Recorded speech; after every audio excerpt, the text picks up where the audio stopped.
Amazina yacu y'uyu munsi reka tuyahere ku izina Vanessa. Vanessa ni izina rifite inkomoko mu rurimi rw'ikigereki, rikaba risobanura ikinyugunyugu. Iri zina ariko rikaba rinafite aho rihuriye n'ikigirwamana cya kera cy'abagereki cyitwaga Vanessa, kikaba cyari ikigirwamana cyasobanuraga uburanga. Iri zina rero rikaba rikunze gukoreshwa cyane mu bihugu bya Brazil, Leta Zunze Ubumwe za Amerika ndetse n'igihugu cy'Ubudage. Vanessa ni wa mukobwa wuzuye amayobera, ntabwo wapfa kumenya ibye kuko agira imyitwarire myinshi itandukanye. Buri wese aba azi Vanessa mu buryo bwe bwihariye. Ni umukobwa wumva ibintu vuba cyane kandi akagira amarangamutima, gusa nanone akaba agerageza guhisha ibintu bimwe na bimwe, ndetse hari ibintu ahitamo kugendera kure akanicecekera kugira ngo aterekane ikintu runaka abitekerezaho. Ni umukobwa ugira ibitekerezo byinshi cyane kandi byiza, gusa ariko akaba atari wa muntu uguma hamwe kugira ngo ibitekerezo bye bimugumemo. Ntabwo akunze gushyira ibintu mu bikorwa kubera kudatuza ngo yite ku nshingano ze, ndetse ngo apange ibintu byose agiye gukora. Vanessa ni umukobwa ubona ubuzima mu ndorerwamo y'ibyiza gusa, kandi mu nzozi ze ahoramo ibintu biremereye byiza. Ntabwo akunda umuntu umutekereresha ibintu bibi.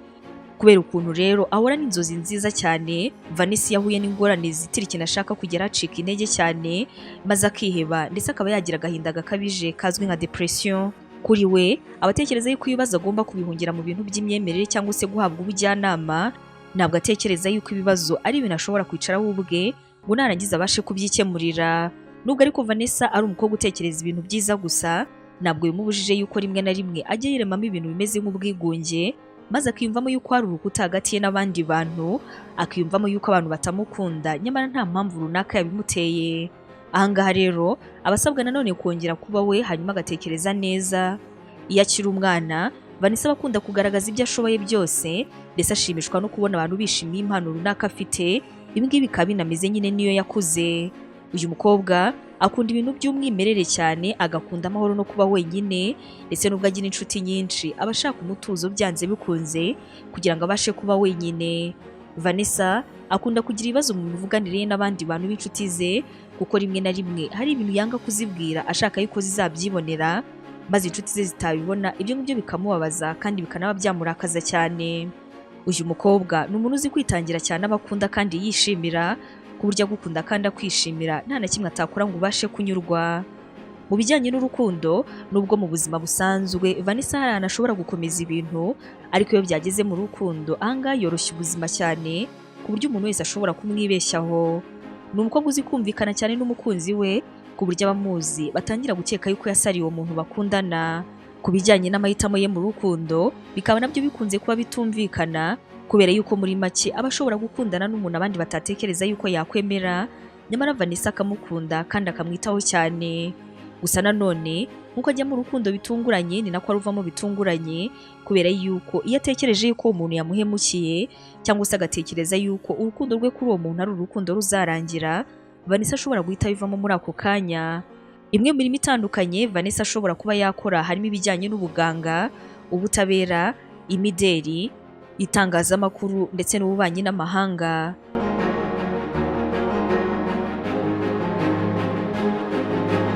Izina Maximilien. Izina Maximilien ni izina rikunze gukoreshwa cyane mu gihugu cy'Ubufaransa, ariko rikaba rifite inkomoko mu Butaliyani, aho risobanura igitangaza. Bazwiho kuba ari akazuyazi mu buzima bwabo no mu byo bakora byose, bakaba ari abasore b'igikundiro, bagira umutima mwiza cyane, ariko kandi bashobora no kugira uburakari bwinshi mu gihe ibintu byose bakora bitagenze neza.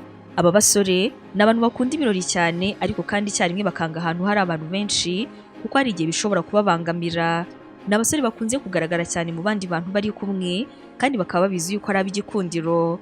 Mu buzima bwabo Maximilien aba akunze gushyira imbere ibijyanye n'ubumenyi, abatekereza yuko nk'umuntu uzi indimi nyinshi, umuntu uzi kwisobanura mu bandi, cyangwa se umuntu w'umuhanga, ari ikintu gikomeye cyane kuri we. Yageze ku iterambere cyangwa se ku butunzi bwinshi, ibyo agezeho mu buzima bisangira n'abandi, nubwo rimwe na rimwe aba ashobora kugira ukuntu yikunda. Maximilien ni umusore uzi kwemeza abantu, bityo abantu bakayimukundira kandi akagira inshuti nyinshi cyane ku bw'ibyo.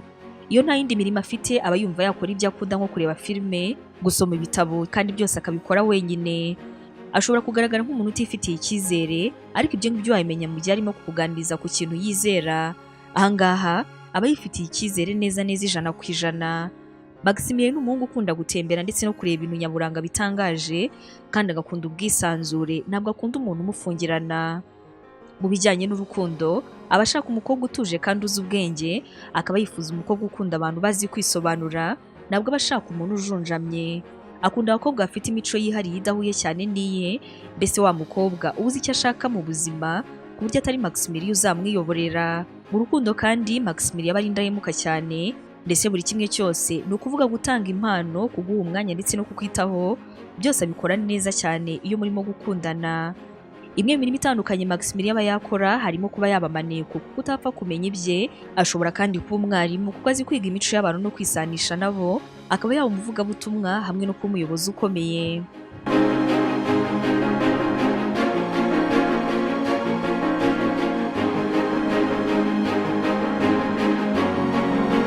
Izina Alice. Alice ni izina rihabwa umwana w'umukobwa, rikaba rifite inkomoko mu Kidage ku izina Alice, aho risobanura ukomoka mu muryango ukomeye kandi w'abakire.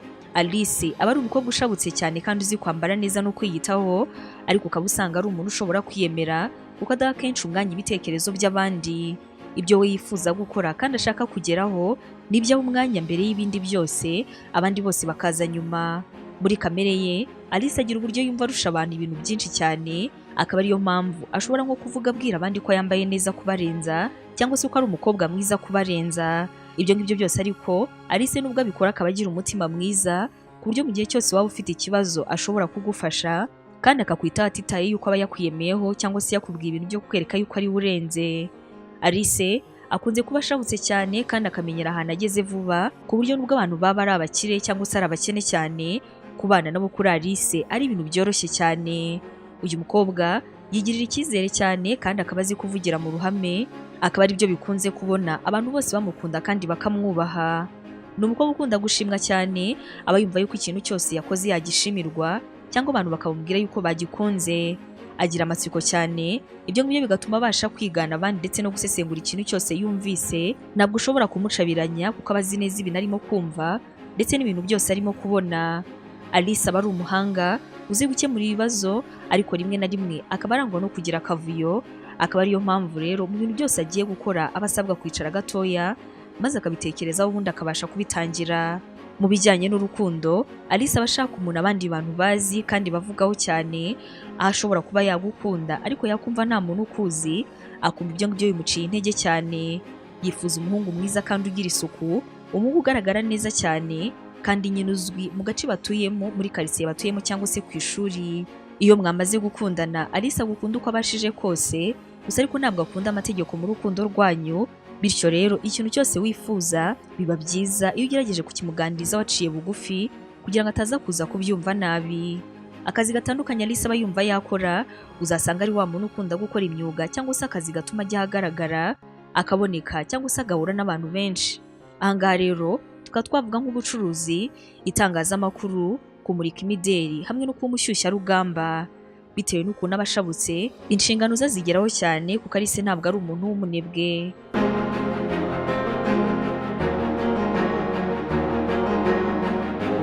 Izina Celeste. Celeste ni izina rihabwa umwana w'umuhungu, rikaba rikomoka mu rurimi rw'Ikilatini aho risobanura ufitanye isano n'ijuru. Ba Celestin bakunze kurangwa no guhorana gahunda, bakagira umutima w'impuhwe, bakabasha gukemura ibibazo, bakaba ari abasore bagira amahoro kandi babanza gutekereza mbere yo kugira icyo bakora icyo ari cyo cyose, abatekereza yuko guhubuka ari ryo kosa rikomeye yakora mu buzima. Celestin ni umuhungu ukunda kugaragara neza mu bandi, akaba yanga ikintu cyose cyamusebya cyangwa se cyamucisha amazi mu bandi. Ni umuntu ugira gahunda kandi upanga ibintu bye mbere yuko abikora. Ibyo ngibyo rero bikaba bituma iyo abigezeho abigera hari ibintu yabashije kurwanirira. Celestin usanga ari umuntu abantu bafatiraho urugero, gusa rimwe na rimwe akaba ari umuntu utangaje buri wese atapfa kumenya ibye. Ni umusore ukunda amafaranga cyane ku buryo yakora amasaha y'umurengera ariko abakunda cyangwa se ibyo akunda, ndetse n'ibintu byose aha agaciro bikagenda neza, ntihagire ikintu na kimwe bamuburana. Ni umuntu ukunda gushyira ibitekerezo by'imbere, ariko kandi akagira impano yo kukwereka yuko nawe yakumvise, nyamara ntacyo wahindura ku bintu yapanze cyangwa se yatekereje kuba yakora. Celestin mu buzima busanzwe aba ari umuntu uzi icyo gukora, bityo rero akaba ari umuntu w'umujyanama mwiza imbere y'abandi. Iyo akiri umwana aba agomba kugirwa inama yo kwiyumanganya ngo atazakunda cyane ibintu, kuko ibi ngibi iyo atabyigishijwe akiri mutoya akunze kuba umunyamadeni iyo yamaze gukura.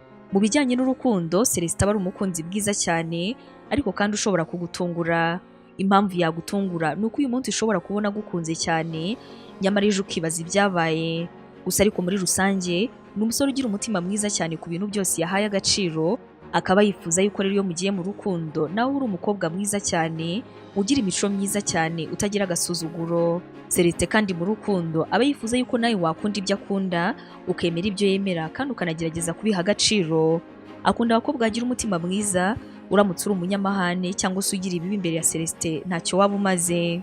Imirimo itandukanye Celestin aba yakora harimo ijyanye n'ubujyanama bw'ibigo cyangwa se abantu kuko azi kwitegereza cyane, ibijyanye n'itangazamakuru kuko azi kuganira n'abantu, hamwe no kuba yaba umuyobozi ukuriye abandi kuko iyi ngiyi ari n'impano ye cyane.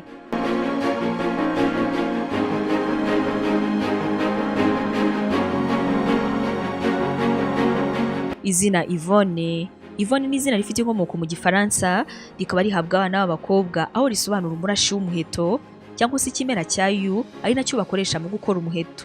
Yvonne rero ni umuntu ukunda ubuzima bwa wenyine cyane, ariko kandi akanakunda kugira inshuti cyane, ku buryo kumusobanura mu bijyanye n'imibanire ye n'abandi usanga ari ibintu bigoranye cyane. Yvonne aba ari umuntu ukunda kuba hamwe n'inshuti, ariko icyarimwe akanakunda ubuzima bwa wenyine, akaba yumva ari bwo bumuhesheje amahoro n'umutuzo.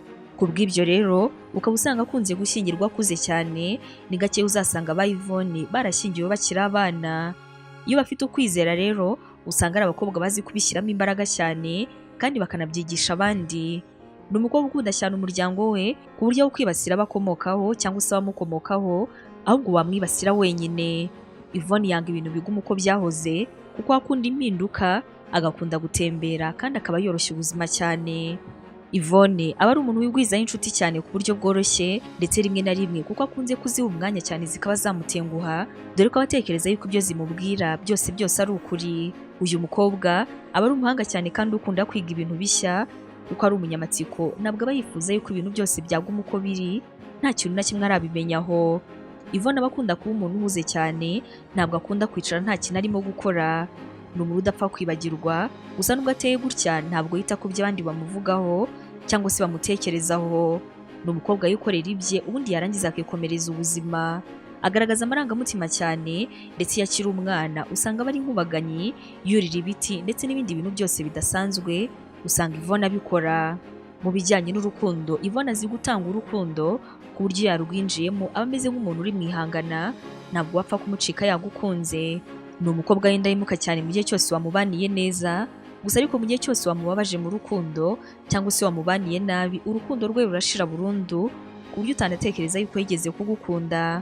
Mu gihe akwiyumvamo uba ubasha kubibona, ndetse n'igihe byarangiye rwose nabwo ubasha neza kubibona. Imirimo itandukanye Yvonne ashobora gukora harimo ijyanye no kumurika imideri, imirimo ijyanye no kwisobanura nko kuba yaba umunyamakuru, hamwe no kuba yakora ibintu bijyanye n'ubugeni, kuko usanga byose ari ibintu ashobora gukora. Ngayo rero amazina twari twabahitiyemo none mu kiganiro cyacu, reka nawe utwandikire utubwire irindi zina runaka wifuza yuko twazagusobanurira.